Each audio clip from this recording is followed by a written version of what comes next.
छाउड़ी, आगे काटा खियाओगे छाउड़ी। घुटी घुटी जिए के दिनामा काटा खियाओगे छाउड़ी, आगे काटा खियाओगे छाउड़ी। आ रोजे रोजे रोइए के दुखावा बाटा खियाओगे छाउड़ी। आ रोजे रोजे रोइए के दुखावा बाटा खियाओगे छाउड़ी। टूटल पान दिलवा के फेविक्विक से साटा खियाओगे छाउड़ी, आगे साटा खियाओगे छाउड़ी। टूटल पान दिलवा के फेविक्विक से साटा खियाओगे छाउड़ी, आगे साटा खियाओगे छाउड़ी। आ रोजे रोजे रोइए के दुखावा बाटा खियाओगे छाउड़ी। आ रोजे रोजे रोइए के दुखावा बाटा खियाओगे छाउड़ी।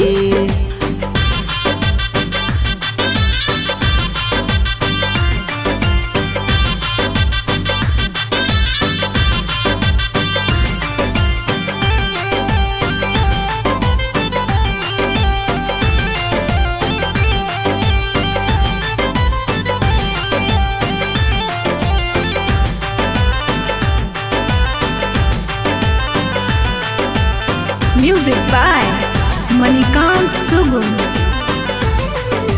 तोरे नमवा रोजो सपनावा में राटा खियाओगे छाउड़ी, आगे राटा खियाओगे छाउड़ी।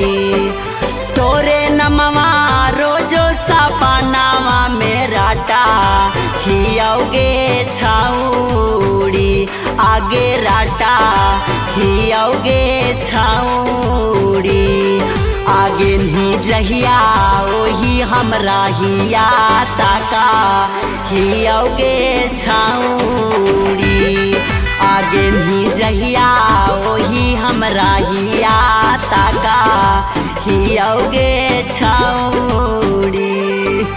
टूटल पान दिलवा के फेविक्विक से साटा खियाओगे छाउड़ी, आगे साटा खियाओगे छाउड़ी।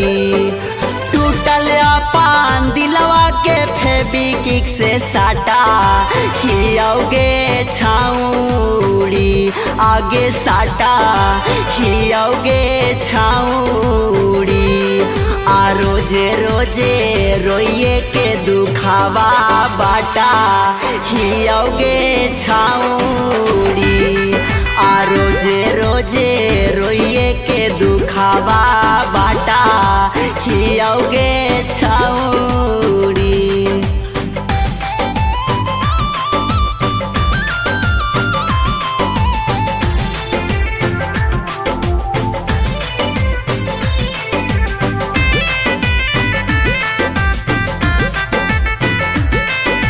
Bholenath recording studio Kariyatpur.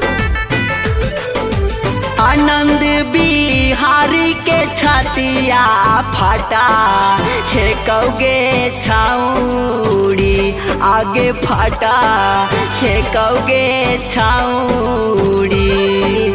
आरुने छैला के छतिया फाटा फेंकोगे छाउड़ी, आगे फाटा फेंकोगे छाउड़ी। आ कैसे कहियो दिनवाया रातिया काटा फेंकोगे छाउड़ी। आ कैसे कहियो दिनवाया रातिया काटा फेंकोगे छाउड़ी।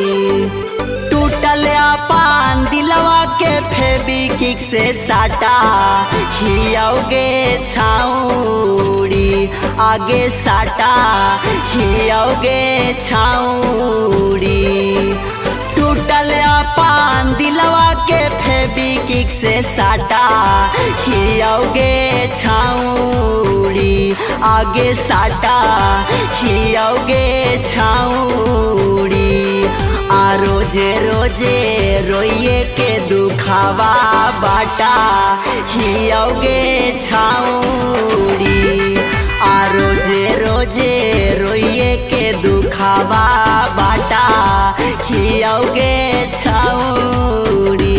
Bholenath recording studio Kariyatpur.